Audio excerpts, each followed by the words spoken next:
नमस्कार, आइए बात करते हैं राजस्थान की तमाम बड़ी खबरों की। वही छात्रों के लिए बड़ी खुशखबरी, प्रदेश भर में लागू होंगी नई योजनाएं। मुख्यमंत्री भजन लाल शर्मा का बड़ा ऐलान। चलिए वीडियो को शुरू करते हैं। बात करते हैं राजस्थान के बेरोजगार युवाओं की। पेंशनरों की पेंशन कब मिलेगी? प्रदेश में चल रही नई योजनाएं। सीएम ने लागू की नई स्कीम। राजस्थान में पेंशन को लेकर भजनलाल सरकार ने अहम फैसला लिया है। इसके तहत पेंशन के नियम में बदलाव किया गया है। राजस्थान में पहाड़ी इलाकों में बर्फबारी और तेज ठंडी हवाओं के बीच मौसम ठंडा बना हुआ है। मौसम विभाग ने नए साल के अवसर पर राज्य के कुछ हिस्सों में हल्की बारिश यानी मावठ की संभावना जताई है। मौसम विशेषज्ञों के अनुसार यह बारिश मुख्य रूप से बीकानेर संभाग और शेखावाटी क्षेत्र के जिलों में देखने को मिल सकती है। मौसम केंद्र ने बताया कि नए साल की पूर्व संध्या और उसके अगले दिन यानी 31 दिसंबर और 1 जनवरी को पश्चिमी विक्षोभ सक्रिय रहेगा। इसके चलते राज्य के उत्तरी और पश्चिमी भागों में हल्की बारिश हो सकती है। यह बारिश ज्यादातर बीकानेर, चूरू, सीकर, झुंझुनू और आसपास के जिलों में दर्ज की जा सकती है। राज्य के कुछ हिस्सों में जनवरी के प्रथम सप्ताह में घना कोहरा पड़ने की संभावना भी है। मौसम विभाग ने सर्द हवाओं के कारण तापमान में गिरावट का भी अनुमान जताया है। मौसम केंद्र के अनुसार अगले 3-4 दिनों तक राजस्थान के अधिकांश हिस्सों में न्यूनतम तापमान सामान्य के आसपास ही रहेगा। रविवार को राज्य के 23 शहरों में रात का तापमान 10 डिग्री सेल्सियस से नीचे दर्ज किया गया। वहीं 7 शहरों में रात का तापमान 5 डिग्री से भी कम रहा। मुख्यमंत्री भजनलाल शर्मा ने रविवार को चिकित्सा एवं स्वास्थ्य विभाग की विभिन्न योजनाओं की समीक्षा करते हुए सरकारी कर्मचारियों के लिए लागू राजस्थान गवर्नमेंट हेल्थ स्कीम के दुरुपयोग पर सख्त कार्रवाई के निर्देश दिए। उन्होंने स्पष्ट कहा कि स्वास्थ्य योजनाओं में किसी भी तरह की अनियमितता या लापरवाही बर्दाश्त नहीं की जाएगी और दोषियों के खिलाफ कठोर दंडात्मक कार्रवाई होगी। मुख्यमंत्री ने 108 एम्बुलेंस सेवा और 104 जननी एक्सप्रेस एवं ममता एक्सप्रेस सेवाओं की कार्यप्रणाली की भी समीक्षा की। उन्होंने निर्देश दिए कि आपातकालीन सेवाओं में किसी भी प्रकार की देरी नहीं होनी चाहिए और समय पर एम्बुलेंस पहुंचाना सुनिश्चित किया जाए। मातृ एवं शिशु स्वास्थ्य को सरकार की प्राथमिकता बताते हुए सीएम ने कहा कि दूरदराज क्षेत्रों तक इन सेवाओं की पहुंच और अधिक मजबूत की जाए तथा जीवन रक्षक सेवाओं को सर्वोच्च प्राथमिकता दी जाए। अस्पतालों में दवाओं और जांच सुविधाओं की निगरानी पर जोर देते हुए मुख्यमंत्री ने कहा कि आरजीएचएस के तहत होने वाले किसी भी दुरुपयोग पर जीरो टॉलरेंस नीति के तहत कार्रवाई की जाएगी। उन्होंने निगरानी तंत्र को सुदृढ़ करने, पारदर्शिता बढ़ाने और लापरवाह कार्मिकों के खिलाफ सख्त कदम उठाने के संकेत दिए। सीएम ने कहा कि योजनाओं का लाभ सही और पात्र व्यक्ति तक पहुंचे, यह सुनिश्चित किया जाना आवश्यक है। इसके साथ ही मुख्यमंत्री भजनलाल शर्मा ने राजकीय विद्यालयों में संचालित नेत्र जांच शिविरों की समीक्षा की। उन्होंने अधिकारियों को निर्देश दिए कि संभागवार इन शिविरों का आयोजन किया जाए और जरूरतमंद छात्र छात्राओं को निःशुल्क चश्मे उपलब्ध कराए जाएं। स्कूली बच्चों के स्वास्थ्य पर विशेष ध्यान देने की बात कहते हुए उन्होंने कहा कि स्वास्थ्य सेवाओं में किसी भी स्तर पर लापरवाही अस्वीकार्य है। राजस्थान के स्कूलों में हर साल 28 फरवरी को महाराणा प्रताप का राज्यारोहण दिवस मनाया जाएगा। शिक्षा मंत्री मदन दिलावर ने रविवार को चित्तौड़गढ़ में आयोजित एक कार्यक्रम में इसका ऐलान किया है। भाजपा सांसद सीपी जोशी की मांग पर शिक्षा विभाग के शिविरा पंचांग में महाराणा प्रताप राज्यारोहण दिवस शामिल करने का निर्णय लिया गया है।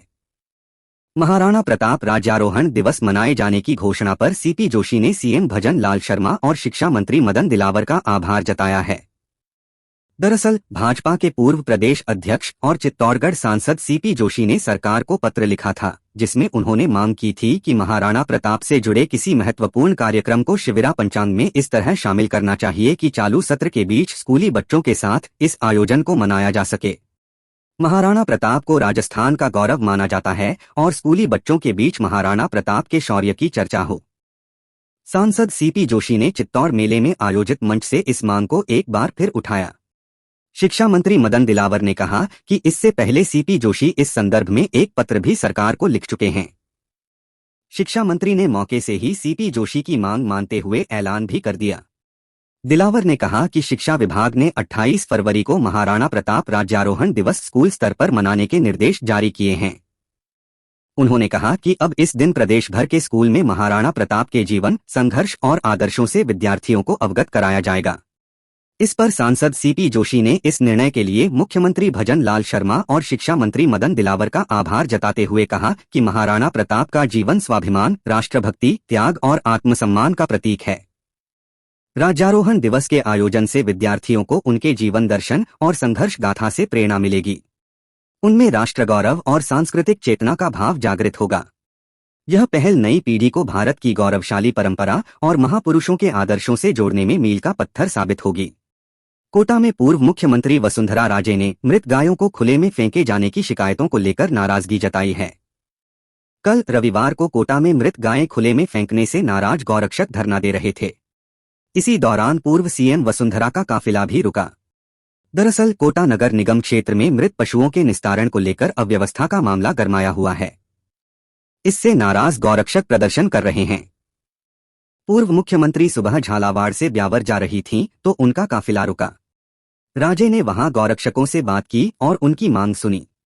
उनकी शिकायत सुनने के बाद उन्होंने कहा कि मैं सनातनी हूं और गौमाता के संरक्षण में लापरवाही बर्दाश्त नहीं होगी।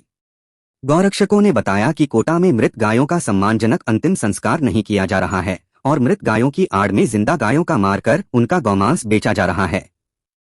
यह सुनकर राजे ने कोटा रेंज के डीआईजी राजेंद्र गोयल और एसपी तेजस्विनी गौतम को मौके पर बुलाया। उन्हें इस मामले की गहनता से जांच कर दोषियों के खिलाफ सख्त कार्यवाही के निर्देश दिए। उन्होंने कहा, गौरक्षक प्रदर्शन कर रहे हैं और अधिकारी सुन नहीं रहे। जनता चुस्त है और अफसर सुस्त हैं। अफसरों के रवैये पर सवाल खड़े करते हुए कहा कि 14 दिसंबर से लोग आवाज उठा रहे हैं, लेकिन अफसर है कि उनकी सुन ही नहीं रहे। यह अजीब बात है, ऐसा नहीं चलेगा। डीएसपी मनीष शर्मा ने बताया कि गौरक्षकों की ओर से मृत मवेशी उठाने वाले ठेकेदार के खिलाफ आरकेपुरम थाने में रिपोर्ट दी है। इसमें बताया कि वो शवों से चमड़ी उधेड़ता है और शव बेकदरी से फेंकता है, इन्हें दफनाता नहीं है। मामले में ठेकेदार के खिलाफ केस दर्ज कर लिया है। जांच के बाद आगे की कार्रवाई होगी। अरावली मामले में सुप्रीम कोर्ट ने केंद्र और 4 राज्य सरकारों को नोटिस जारी किया है। सुप्रीम कोर्ट ने 20 नवंबर 2025 के फैसले को स्थगित कर दिया है। फिलहाल उन्हें लागू नहीं किया जाएगा। कोर्ट ने 4 अरावली राज्यों दिल्ली, हरियाणा, राजस्थान और गुजरात से जवाब मांगा है। सुप्रीम कोर्ट ने प्रस्ताव दिया कि विशेषज्ञ समिति द्वारा प्रस्तुत रिपोर्ट का विश्लेषण करने के लिए विशेषज्ञों की एक उच्च शक्ति वाली विशेषज्ञ समिति का गठन किया जाए। मामले की अगली सुनवाई 21 जनवरी को होगी। सीजेआई ने कहा, हमें लगता है कि कमेटी की रिपोर्ट और इस कोर्ट की टिप्पणियों को गलत समझा जा रहा है। मामले में कुछ स्पष्टीकरण जरूरी हैं। रिपोर्ट या इस कोर्ट के निर्देश को लागू करने से पहले एक निष्पक्ष स्वतंत्र विशेषज्ञ की राय पर विचार किया जाना चाहिए। निश्चित मार्गदर्शन देने के लिए ऐसा कदम जरूरी है। इससे पहले केंद्रीय पर्यावरण मंत्रालय की समिति सिफारिश को स्वीकार किया था। इसके मुताबिक केवल 100 मीटर या उससे अधिक ऊंचाई वाली पहाड़ियों को ही अरावली रेंज का हिस्सा माना जाएगा। इसी फैसले को लेकर विरोध तेज हो गया था और राजस्थान समेत कई जगहों से प्रदर्शन की तस्वीरें भी सामने आ रही हैं। राजस्थान भाजपा प्रदेश अध्यक्ष मदन राठौड़ ने कांग्रेस प्रदेश अध्यक्ष गोविंद सिंह डोटासरा पर तीखा राजनीतिक हमला बोला है।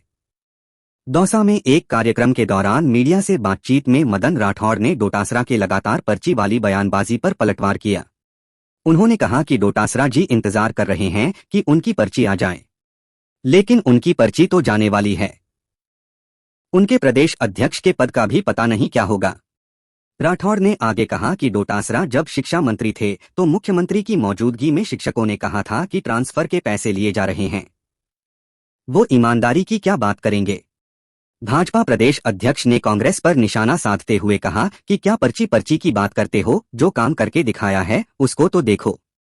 मदन राठौड़ ने ईआरसीपी मुद्दे को लेकर कांग्रेस सरकार की नाकामी गिनाई। उन्होंने कहा कि ईआरसीपी के लिए तब जल शक्ति मंत्री ने समझौते के लिए मुख्यमंत्री को बुलाया, लेकिन कांग्रेस सरकार ने न तो खुद गए और न ही किसी प्रतिनिधि को भेजा। कांग्रेस के समय में पेपर लीक हुए थे, लेकिन हमारी सरकार ने सख्ती की और ऐसे मामलों में काबू पाया। भाजपा प्रदेश अध्यक्ष ने कहा कि हमने शिक्षकों की भर्ती की और हकीकत में काम किया है। पहले बिचौलिया पैसा खाता था, अब सीधा और पूरा पैसा लाभार्थी के खाते में आता है। इसलिए बिचौलियों के पेट में दर्द हो रहा है। राठौड़ ने राजनीति में विरोध की बात करते हुए कहा कि राजनीति में विरोध करना चाहिए, लेकिन सकारात्मक विरोध करना चाहिए। नकारात्मक बयानबाजी से जनता का भला नहीं होता। राजस्थान की सियासत में चल रही जुबानी जंग अब परवान पर है। हाल के दिनों में कांग्रेस प्रदेश अध्यक्ष गोविंद सिंह डोटासरा ने कई बार भाजपा सरकार और मुख्यमंत्री भजनलाल शर्मा पर दिल्ली से पर्ची आने की बात कही थी। डोटासरा का आरोप था कि मुख्यमंत्री केवल दिल्ली से आने वाली पर्ची पढ़कर बयान देते हैं और सरकार में कोई स्वतंत्र निर्णय नहीं होता। इसके जवाब में मदन राठौड़ ने अब डोटासरा की पर्ची जाने वाली बात कहकर पलटवार किया है। राजस्थान में भाजपा और कांग्रेस के बीच यह जुबानी वार लगातार जारी है।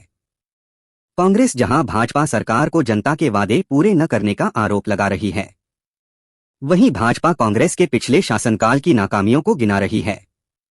दौसा जिले में भाजपा के इस कार्यक्रम में कार्यकर्ताओं की अच्छी उपस्थिति रही। मदन राठौड़ ने कार्यकर्ताओं से संगठन को मजबूत करने का आह्वान किया। उन्होंने कहा कि भाजपा की सरकार जनहित में काम कर रही है और जनता का विश्वास लगातार बढ़ रहा है। ईआरसीपी जैसे महत्वपूर्ण मुद्दे पर भाजपा सरकार प्रयासरत है, जबकि कांग्रेस ने मौका गंवाया। राजस्थान की राजनीति में दोनों प्रमुख दलों के प्रदेश अध्यक्षों के बीच यह तीखी बयानबाजी नई नहीं है। पहले भी डोटासरा और राठौड़ के बीच कई मुद्दों पर तकरार हो चुकी है। कांग्रेस का आरोप है कि भाजपा सरकार केवल प्रचार कर रही है, जबकि जनता महंगाई और बेरोजगारी से जूझ रही है। दूसरी तरफ भाजपा का दावा है कि कांग्रेस के शासन में राज्य कई मोर्चों पर पीछे था, लेकिन अब विकास की रफ्तार बढ़ी है। दौसा जैसे जिलों में भाजपा का संगठन मजबूत है और कार्यकर्ता उत्साहित हैं। मदन राठौड़ ने कहा कि पेपर लीक मामलों में कांग्रेस शासनकाल में अनियमितताएं हुई, लेकिन अब सख्त कानून बनाकर ऐसे अपराधों पर लगाम लगाई गई है। ट्रांसफर और पोस्टिंग में पहले बिचौलियों की भूमिका थी, जो अब खत्म हो गई है। डीबीटी के जरिए सीधा लाभार्थी तक पैसा पहुंच रहा है, जिससे भ्रष्टाचार पर अंकुश लगा है। अरावली पर्वतमाला में अवैध खनन पर रोक लगाने के लिए सोमवार से प्रदेश भर में संयुक्त अभियान शुरू किया गया। यह अभियान 15 जनवरी तक चलेगा और राजस्थान के 20 जिलों में प्रभावी रूप से लागू रहेगा। बता दें कि अभियान को लेकर सभी जिला कलेक्टरों और पुलिस अधीक्षकों को आवश्यक दिशानिर्देश जारी कर दिए गए हैं। खान विभाग के प्रमुख सचिव टी रविकांत ने बताया कि प्रत्येक जिले में जिला कलेक्टर की अध्यक्षता में विशेष जांच दल का गठन किया गया है। इस टीम में खान विभाग से खनिज अभियंता, सतर्कता खनिज अभियंता, सहायक खनिज अभियंता, भूवैज्ञानिक एवं तकनीकी कर्मचारी शामिल होंगे। वहीं राजस्व विभाग से उपखंड स्तर के अधिकारी, पुलिस विभाग से उपाधीक्षक स्तर के अधिकारी, परिवहन विभाग से निरीक्षक या उपनिरीक्षक तथा वन विभाग से रेंजर स्तर के अधिकारी तैनात रहेंगे। इसके अलावा खनिज रक्षक और बॉर्डर होमगार्ड के जवान भी अभियान में शामिल होंगे। अभियान के दौरान कानून व्यवस्था बनाए रखने के लिए संबंधित जिलों के पुलिस अधीक्षक आवश्यकतानुसार अतिरिक्त पुलिस बल तैनात करेंगे। इस दौरान अवैध खनन, खनिज के अवैध निर्गमन और अवैध भंडारण जैसी गतिविधियों के खिलाफ सख्त कार्रवाई की जाएगी।